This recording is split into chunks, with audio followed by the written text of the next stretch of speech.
Hello friends, welcome to மாங்கனி சிறகுகள். இன்றைக்கி நம்ம சேனலில் ஒரு சூப்பரான நல்ல கமகமன் மணக்கக்கூடிய முருங்கைக்கீரை சூப் எப்படி செய்கிறதுன்னு பார்க்க போகிறோம். ஏற்கனவே நம்ம சேனலில் முருங்கைக்கீரை பொரியல் அப்லோட் பண்ணியிருக்கேன். தேவைப்பட்டால் செக் பண்ணி பார்த்துக்கோங்க. லிங்க் கொடுக்குறேன். இப்போ முருங்கைக்கீரை சூப் பண்ணுறதுக்கு ஒரு 1/4 கப் அளவுக்கு பாசிப்பருப்பு எடுத்திருக்கேன். இப்போ இதை நல்லா ஒரு 2-3 தடவை கழுவி எடுத்துக்கலாம். பருப்பு கம்மியாகவே சேர்த்துக்கோங்க, ஏன்னா சூப்பு கொஞ்சம் தண்ணியாக இருந்தால் தான் நல்லாயிருக்கும். இப்போ இதை கழுவிட்டு ஸ்டவ் ஆன் பண்ணிவிட்டு கடாயில் வச்சுட்டேன். இப்போ இது நல்லா கொதித்து வெந்து வரட்டும். அது வரை நம்ம வெயிட் பண்ணலாம். இப்போ பார்த்தோன்னா பருப்பு நல்லா இந்த அளவுக்கு வத்திருக்கு, அதே மாதிரி நல்லா வெந்திருக்கு. இந்த ஸ்டேஜில் நம்ம இறக்கிடலாம். இப்போ இதை நான் இன்னொரு பவுலுக்கு மாற்றிக்கிறேன். இப்போ நான் அதே கடாயை திருப்பி யூஸ் பண்ணியிருக்கேன். அதில் ஒரு 2 ஸ்பூன் அளவுக்கு எண்ணெய் சேர்த்துக்கலாம்.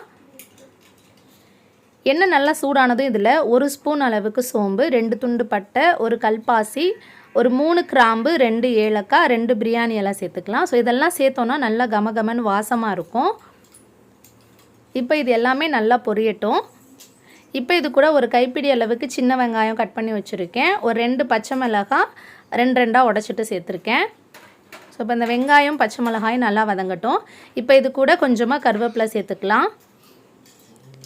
கருவேப்பிலை சேர்த்து நல்லா வதக்கிட்டு இப்போ இது கூட சின்னதாக ஒரு 2 தக்காளி எடுத்து அதை கட் பண்ணி வச்சுருக்கேன். அதையும் இது கூட சேர்த்துக்கலாம். இப்போ இந்த வெங்காயம் தக்காளி வதங்குறதுக்கு 1 ஸ்பூன் அளவுக்கு கல்லுப்பு போட்டுக்கிறேன். அப்படியே கொஞ்சமாக மஞ்சள் தூள் சேர்த்து வதக்கிக்கலாம். இப்போ இந்த வெங்காயம் தக்காளி நல்லா வதங்கட்டும். ஒரு மூடி வச்சுருவோம். இப்போ மூடி ஓப்பன் பண்ணிவிட்டு பார்ப்போம். வெங்காயம் தக்காளி நல்லா வதங்கியிருக்கு. இப்போ இது கூட 1 ஸ்பூன் அளவுக்கு இஞ்சி பூண்டு பேஸ்ட்டு சேர்த்து அதையும் நல்லா வதக்கிக்கலாம்.